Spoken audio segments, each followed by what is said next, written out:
अब तो बहुत सारे आर्टिकल्स, बहुत सारे फैक्ट्स डीक्लासिफाइड होकर विदेशों से बाहर आ गए। एक केजीबी का जासूस था जिसका नाम था यूरी बेचमेनेव, जो 70 और 60 के दशक में भारत में पत्रकार बनकर रहता था। 91 में सोवियत संघ के विघटन के बाद वो कनाडा भाग गया और उसने बाद में वहां जाकर जो इंटरव्यू दिया है वो बहुत महत्वपूर्ण है।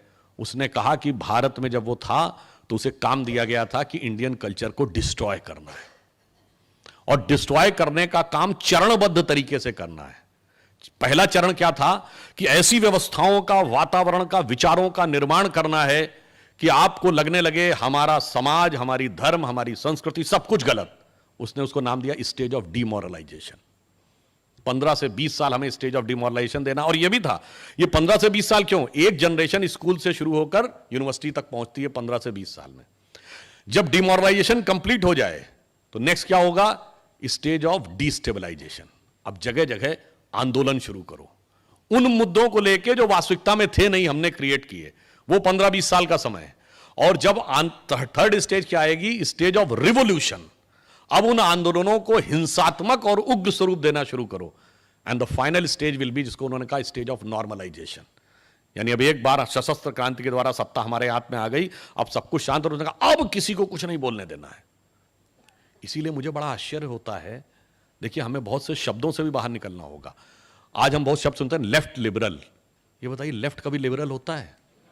दुनिया में कोई कम्युनिस्ट कंट्री बताइए जो लिबरल हो। अगर कोई लेफ्ट लिबरल कहे तो ये ऐसा लगता है जैसा वो कहे कि I am a devout atheist, मैं एक बहुत ही भक्त नास्तिक हूं।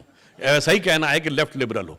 तो उन लोगों ने पहले लिबरलिज्म का वो उड़ाओ, फिर उसके बाद उन्होंने कहा अब सब कुछ समाप्त। और मगर उसने कहा कि जब मैंने अध्ययन किया तो मैं तो उस संस्कृति का मुरीद हो गया, मेरे मन में तो उसके प्रति श्रद्धा उत्पन्न हो गई, ये कितनी महान संस्कृति। और उसने कहा मेरे लिए इतनी खतरनाक बात थी कि अगर ये बात उस समय खुल जाती तो मुझे सुनवाई का मौका नहीं दिया जाता, सीधे मुझे समाप्त कर दिया था। पर मैं जो कर सकता था मैंने किया। अब आगे महत्वपूर्ण बात जो कह रहा है, मैं किसी के प्रति असम्मान नहीं व्यक्त करना चाहता, पर उसने कहा कि हम उस समय बहुत से बुद्धिजीवियों को, विचारकों को यूरोप और रूस के दौरे पे ले जाते थे, और कहा उनको लगता था कि हम बहुत बड़े पत्रकार हैं, बहुत बड़े बुद्धिजीवी हैं, बहुत बड़े प्रोफेसर हैं, बहुत बड़े कलाकार हैं, इस कारण लिए जा रहा। कहा हम उनको ले जाके 20 दिन 25 दिन रह के सिर्फ हमारे लोग ऑब्जर्व करते थे कि कौन सा व्यक्ति हमारे लिए उपयोगी हो सकता है, और फिर आने के बाद हम उसका क्या उपयोग कर सकते थे वो करते थे।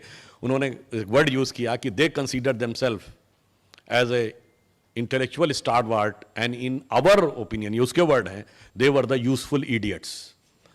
अब आज समस्या क्या है कि बहुत से लोग ऐसे अभी भी उस बुद्धि से ग्रस्त हैं और उस विषय को वो समझ नहीं पा रहे हैं। तो आज की युवा पीढ़ी, देखिए आज कुछ भी कहें, सबसे ज्यादा टेक्नोलॉजी ने मारा है इन लोगों को। पहले व्हाट्सएप नहीं था, ठीक है, मैं नहीं कहता व्हाट्सएप पे बहुत सी चीजें गलत हैं, पर आज इंटरनेट, चाहे व्हाट्सएप हो, फेसबुक हो, उसने आपको यह अधिकार दिया, यदि आपके अंदर सत्य को अन्वेषण करने की इच्छा है तो 80-90% तक आप सच्चाई के नजदीक केवल सर्च करके जा सकते हैं। पहले ये हथियार नहीं था तो वो अपना एक क्षत्रिय राज्य बनाने में सफल हो जाते थे, अब वो ऐसा करने में सफल नहीं होते हैं। वीडियो पसंद आया हो तो लाइक करें, शेयर करें और चैनल को सब्सक्राइब करते हुए बेल आइकन पर क्लिक करें ताकि हमारे द्वारा बनाए वीडियोस आप तक सबसे पहले पहुंच सके। धन्यवाद।